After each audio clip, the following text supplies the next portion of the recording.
Ladies and gentlemen, so much welcome. My name is One the King himself, as always, One Celeb Jazz YouTube. Thank you so much for watching. Happy Valentine's Day. Kansubire, your boyfriend, your B is not going to block B to post B.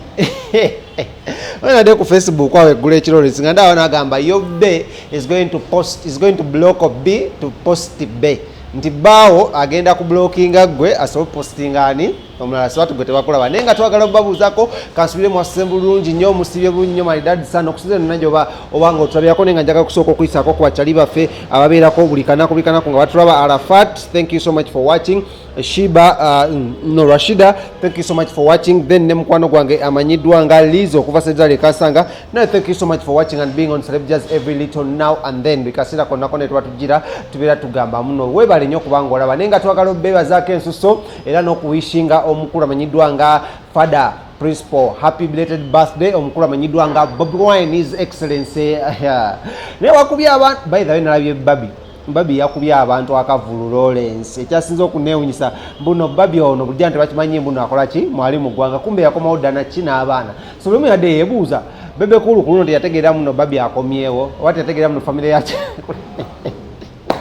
kubanga jjukira we baali bagenda bebe kulu yasooka okukola ki ofulumya ebifaananyi si kyo Lawrence kadde kikemu mu kukomawo tewali yakoze eki yafulumiza twabekangidde ku birthday but omukulu ono ayina emyaka 39 bweddu ngera Babi yavuddeyo n'asooka n'awandika omukulu gw'ebbaluwa empanvu ennyo wali ku Facebook n'amugamba first of all I love you B, I love you so much. So Valentine njagala tujingire nga tuli wamu ekitegedde then n'abana n'amugamba and nalizako ebigambo bingi nnyo ne Bobo ina postinze obufaananyi bungi nnyo nga woobulabawo so we want to say happy birthday naye kati yayiseeko birthday ey'emyaka 39 bweddu eri omukulu Principal Fada amanyiddwa nga His Excellency Robert Kyagulanyi Ssentamu all away from Magere ate nga ono ye President wa Nuupu ate nga munnange embeera bwetyo bweri naye nga Lawrence ekisaati kyowaayo kyongubye kyamaanyi ekyo bakiyita batya jjajja tereera oba bakiyita mwana yasika ero mungenda balagako kubisa mukubeyo akafaananyi leero atist nka posting ku YouTube yaffe mbalage ani Lawrence yani kubanga abasinga temumumanyi Lawrence tereera kubeyo akafaananyi definitely kati akafaananyi kano kankabalage ono Lawrence akuye ekisaati ekyamaanyi naye nga temwerabira show is proudly sponsored by wanaffe aba King Montage Studios bano nga basangibwa wali enankulabye ku level 3 ekizimbe bakiyita Prime Tower era osobola nga obasangawo ku bitala wenyini wetuukawo bagambe muno King Smith yatugambye muno mukwata emikolo mukwata embaga mukuwa photoshoots baby showers birthdays bakola ne surprise so gendayo bekwata bajja kuba bakutuusako bunyo ate on my beautiful chair agikuwa bazikola babayita Galileewo Arts Furniture. Galileo Arts Furniture era siri ku kizimbe kyekimu level 4 no level 3 edduuka liri D05 kale nga tuvuddeyo munnange katugendekoko mu mudu ya Valentine nga inagaye muno bitu bya Valentine mwana noza nengeri gye nyambaddemu kagamba era ga Valentine colors za Valentine abasinga mugamba naguzeeko ku glasses empya bazita Louis Vuitton kansoke newanemu muzirabye Lawrence short gitaddeyo abantu Louis Vuitton za bay all away from Paris. Lawrence tandikira ne SSEMATIMBA ngejetu Valentine omukulu SSEMATIMBA mujukire muno yaleta ekintu kya Valentine wano mu ggwanga lya Uganda era munange twagezaako munoonyako wagezeko tunyonyolako lwaki Valentine ye abeera mu Uganda ate nga mukyala we ali eri ewaabwe mu Los Angeles. Omanyi yagamba me I came here as a visitor, I am a tourist, my village is in Los Angeles and my wife is in Los Angeles. Omukulu SSEMATIMBA Peter Piros SSEMATIMBA wa Radio Super FM 88.5 omukulu netunyumiriza ku ngeri gy'aba awuliramu Valentine ye era gyetegekera ate n'abulira n'abavubuka amanya abavubuka nga Lawrence babukuba ne bakuba obuyaga nga tebibayamba tebibagasa ng'ate asobola okukwata ezo ssente n'abeera n'emikono egimugasa n'afuna omukyala ne beezimba n'ava ku kikomando okitegedde n'alekayo ewaka 15 omukyala n'azitenkanyako ne bafumba okusinga okujja eno n'abeera nga alya meka alya mutwalo ne Lawrence tabitegeera so omukulu SSEMATIMBA yatunyonyodde engeri how people you can display your love to your loved ones during this Valentine special offer. Lawrence pozi twamusanze wa ku parliament obe ne Rubaga wano ku super we wamusanze mu office ye na ofisi ya Sematimba enyirira kati yatugambye omukyala yamuweereza dde ebimuli era ennyumba yonna yagipaintinze that red and black era yagenda kuba yeyambalidde ka black suit nga muli ataddemu ka red bow tie ate nga wasaakubye ka black shoe kale kabatuseko omukulu amanyiddwa nga Pero Sematimba abeere nga abeera agezaako okolaki okunnyonnyola engeri omuntu yenna yalina okuba nga akolaki nga jaganyamu Valentine then wetukoma tugenda kuba tugenda mu maaso n'omulema amanyi tubulabira my name is One the King himself ate nga tusinzira wano ku King Montage Studios esangibwe nankulabye ku D04 level 3 era bano nga munetugamba jangu tuyingeko tukuba ebifaananyi tukola photoshoot tukola embaga tukola okwanjula ate nga twatandisa ne music promotion okutandika ne guno gwenyini omwaka tugenda kuba musician mwenena tubafunira ba managers ate nga tuba promotingira ne music naye kutumirako omugaga Sipapa how are you doing omukyala amanyiddwa nga Agizi yakubya akayimba ne mwana mulenzi Kkoti Chameleon ensonga bwesitobezi naye katugende wa mwana mulenzi Pero Sematimba then tukomeo tugende maaso n'omulema nnyo tova wano wenyenenyene ku Flab Jazz nga tugenda mu Valentine's Day ate ng'omuntu yaleeta Valentine's mu Uganda Mwana happy Valentine's Day baagaza olunaku olw'ekilaavu ekyakatawi kubanga Valentine's Day naluleeta mu Uganda okucelebratinga omukwano nga tetunansonyi mukwano era emu ku nsonga Roni lwaki naye olunaku luno ng'omusajja omuganda nkimanyi nti abaganda twagala nnyo omukwano naye tugukwekakweka both oguli legitimate n'oguli illegitimate omukwano tugukwekakweka naye omukwano kintu kirungi Katonda yakitonda ng'omusajja abulira enjiri neneebuuza lwaki ekintu ekirungi ffena kye tuwoomerwa abantu bakikweka abantu baagalana olina atunula munne amaviivi ne gakankana omutima ne gudduka entuyo ne zijja naye ate atuuka mu bantu n'atambula ng'atunudde eri noona amukuba entumusi atunudde eri kozi ti ekintu kino ekirungi kye tuyita omukwano tulekerawo kikwatibwamu ensonyi kubanga kintu kirungi as long as you're not abusing it and so nendeeta olunaku olwo abantu bacelebratinga omukwano gwabwe obuganzi bwabwe ekilavulava ate bamansuleko abo kuba kisplashing kikubekoko abo abatakirina nabo babugume nabo bakiyingire gwate lwakinedda yes hona lebo tulaba embeera egenda mu ggwanga nti ebya celebration lockdown bikyalimu n'ebya curfew sometimes bitera ne bibaamu waliwo essaawa zibiyitiikamu good positions z'okuba nga bacelebratingira mu Valentine's Day ng'abaagalwa naye kati which advice gwe ngayagireeta would you give to lovers Now, the first thing you need to recognize about lovers or people that are in love with one another, or partners, is it's a relationship between two people. Omukwano ogwa Valentine, we're celebrating akunaku lwa Valentines. Mukwano between omuntu guy n'ekyana kye, oba omukyala omuwala n'ekyana kye. So celebration ya mukwano gw'abantu abo ababiri kakati abantu ababiri nga mu celebrating omukwano gwammwe timwetaka okugenda wabweru wonna okunyumira omukwano gwammwe kubanga era mwa falling in love n'ekisinga okubakyamula n'ebyemusinga okujjukira bibeera byammwe byababiri so olunaku olwo kubanga tuli mu mbeera ya COVID so ebintu nga concerts tebigenda kubeerawo okugenda mu restaurants nyingi waliwo social distancing so probably ekyo kigenda kubeera limited n'ekyo tekigaana nti ggwe n'ekyana kyo olunaku olwo otula nsoga nti ngenda kikyamula leero nze omusajja kangende wakinyoozi bansala akaviiri andabe mu ngeri atandabangako luno nja kunaabako wali abankumwe bagaye batanaaba olunaku olwo naabako ekyana kikutunula nti gayi bange ngawonya bulungi leero nfira kuwono yes naabako olunaku olwo kaviiri kasale beka akasigo bako ka perfume mwetikire akaki akalabo konoosobola mu busobozi bwo abamu kumuyinza omuwa emmotoka naye abalala bathewe ebintu ebyo ebinene yabisanyusa naye tebizimba nnyo omukwano naye ebintu nga noddeeka ng'omuleeteddeyo ekimuli wadde okinoza oli ku mabbali noddeeka ng'omuleeteddeyo kabalagala gwayagala ennyo omuleeteddeyo ekifi kya sapulenya wajja omulundi guno bulijjo kyotakola n'omugwa mu kifuba n'omweweeta ku mugongo nga nti mukwano gwange webali nnyo okunjagala kwegamba bingi abantu ababiri abaagalana bye bayinza okukola okuleeta ekyenjawulo for example mu abasajja bangi kumwe temunaaba bana mu nsonyi ne babudde amazima naye ate mazima kimukwatibwa kyensonyi kubanga n'ebyana byammwe bimanyi nti temunaaba byaguma bugumi kubanga bibaagala n'olunaku lunaabako kati ozye nga kinyoozi akusaze ku nviiri onaabyeko beka perfume omunya bulungi mugwe mu kifuba olunaku olwo kyotatera kukola omwoyo tekumugoga nti mukwano gwange uliwukya nga nsanyusa okulaba webale kubeera mukwano gwange ebigambo ebitono ng'ebyo okwebaza omuntu okwagala okumwebaza okubeera mukwano gwo mwana kijja kuzimba ekilavulavu mutima gw'oli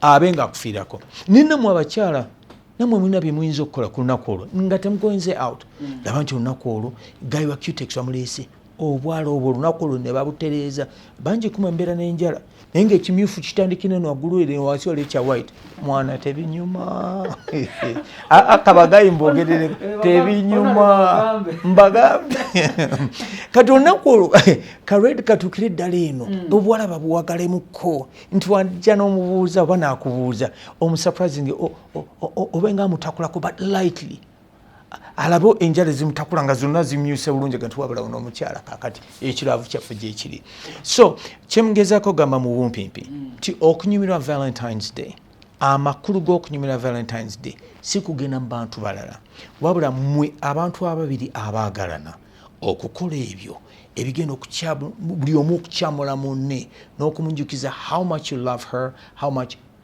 she loves you buli omu abugumye munne buli omu akyamule munne nti ensi abalala bonna ne bava ku nsi naye nga muliko babiri mu kiraavu ekyo obulamu buli worth it so you don't need to be entertained by other people. Valentine's Day is about you and your lover.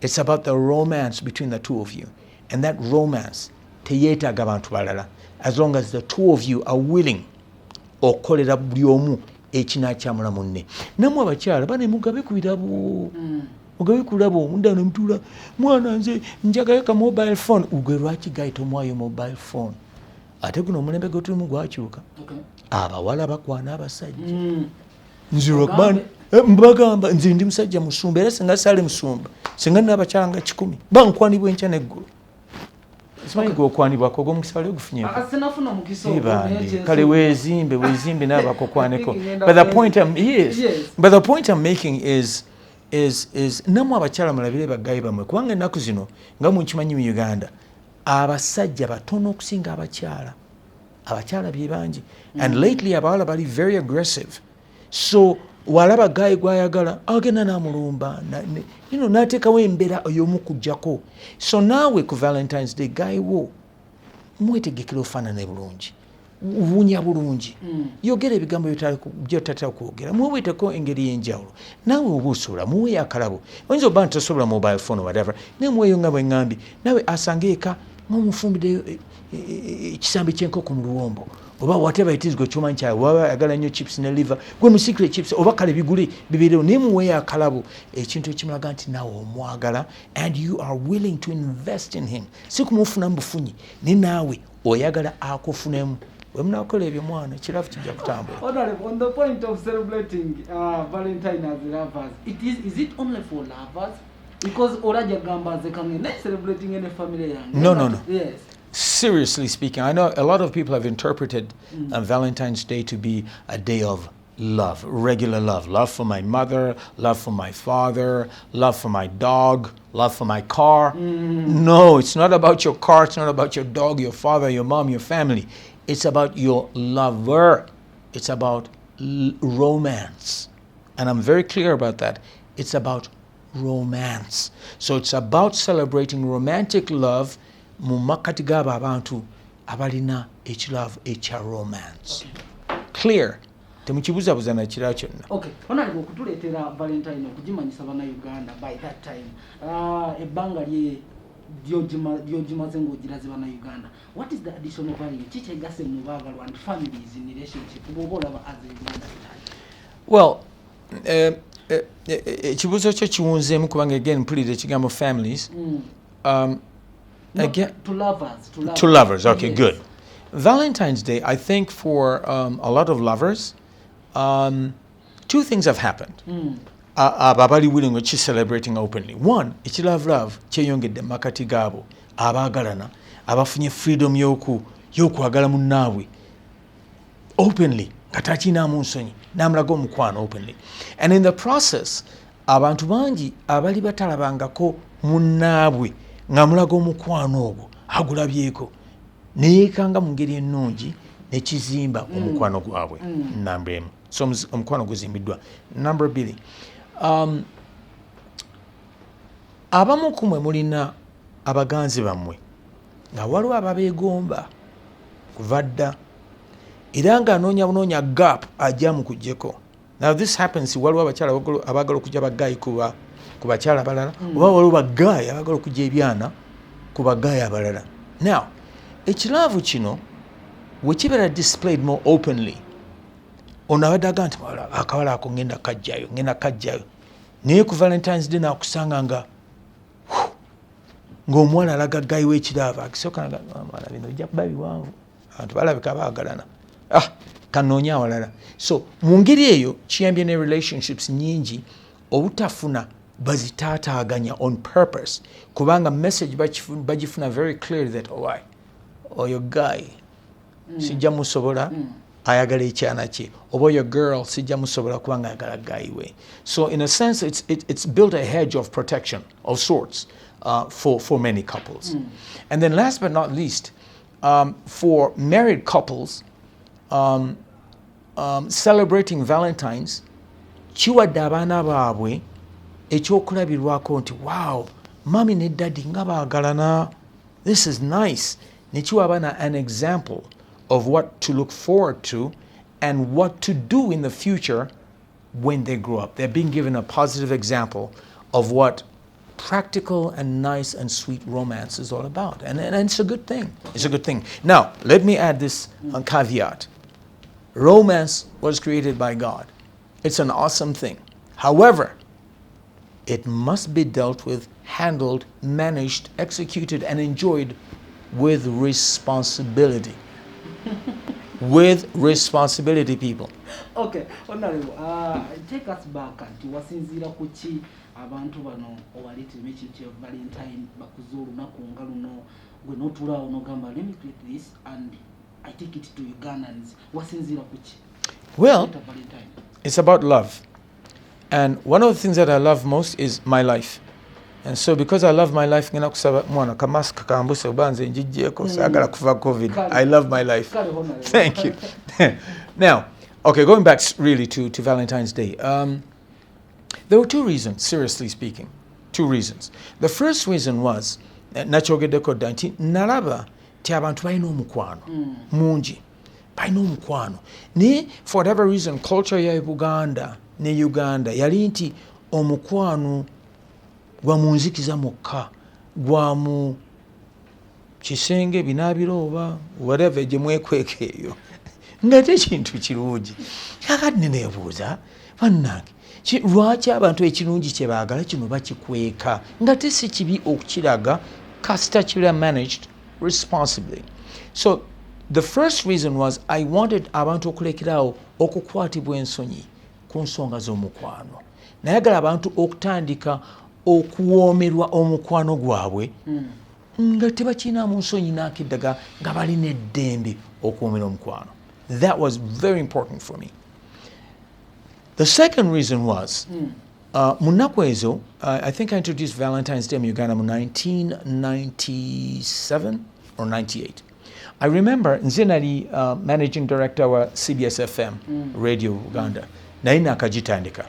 And historically speaking, even today really, emyezi ekisooka esatu mu mwaka business is very, very low. Advertisers very slow, abantu bazaya bana kusomero, blah, blah, blah, blah. So there's very little income coming in through advertising.